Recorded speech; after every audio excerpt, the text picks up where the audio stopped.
It starts with a wrecking ball. It always starts with the wrecking ball. The sound of it crashing against the old brick wall, sharp, final, and leave nothing behind. Back in the dim glow of my makeshift lab, where the air smells like heated metal and doubt, I still stare at the shattered glass, a symbol not just of destruction, but of surrender. They called it a sabotage, a distraction, a failure. But what did they see?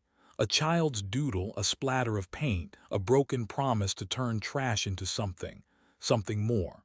My name is Lira Voss, and once I was the girl who turned the concrete of cities into gardens. Not the kind you see in books, cardboard boxes stuffed with soil, not the ones with neat rows. No, mine were overgrown sprawls, tangled vines snaking through cracks in the pavement, impossible to control but impossible to ignore. I wasn't the type to follow trends. I wasn't even good at lab reports or presentation skills, but I had something others didn't, a stubbornness that made me stubborn. Then came the corporate dynasty. A giant called Biocorp, a name that made my parents shiver.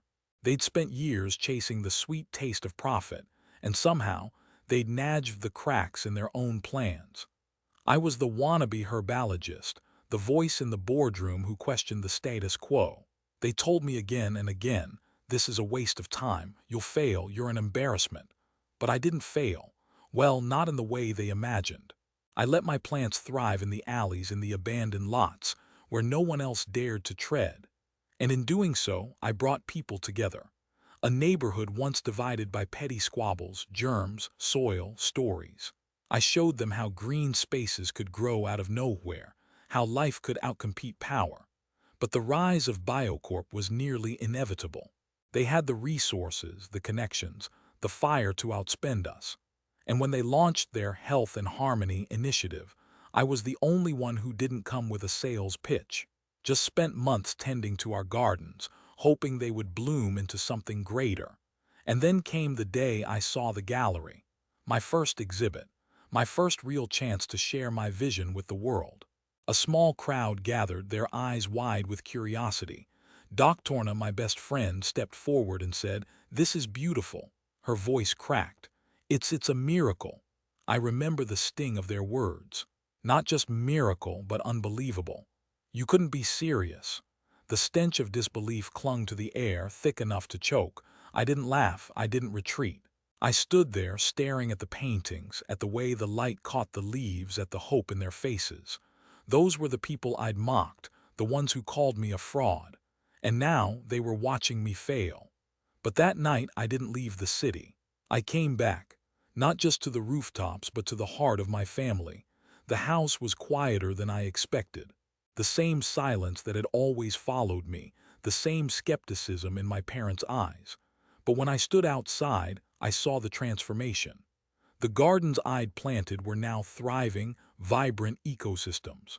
The people who had once sneered now stood side by side with me. They weren't impressed. They were inspired.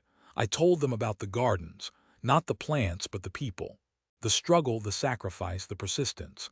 I quoted my own words from the lab. Pressure can shape the body, but it cannot shape the spirit. These walls weren't just made of bricks, I said. They were made of hope. They didn't understand at first. Some threw their hands up. Others stared, silently processing the absurdity of it all. But then, one night, Dad finally sat down. He looked at the garden, then at me, and said, "You're not an embarrassment. You're our hero." That was the breakthrough.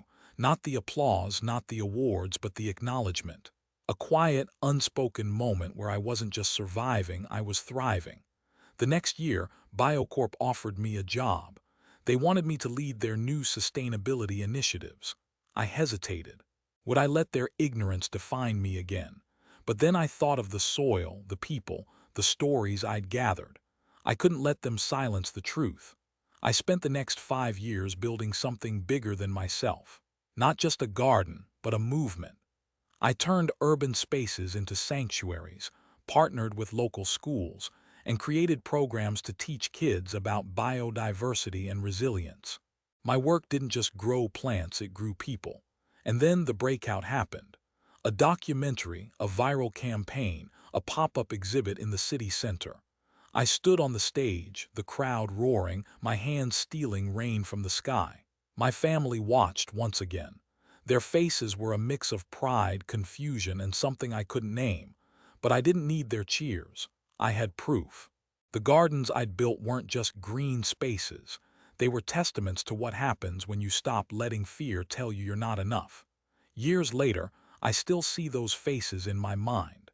The ones who once called me a failure. Now they're the ones celebrating. Because I didn't just chase a dream, I redefined what it meant to win. This isn't about perfection. It's about persistence. It's about proving that your voice matters, even when the world says otherwise.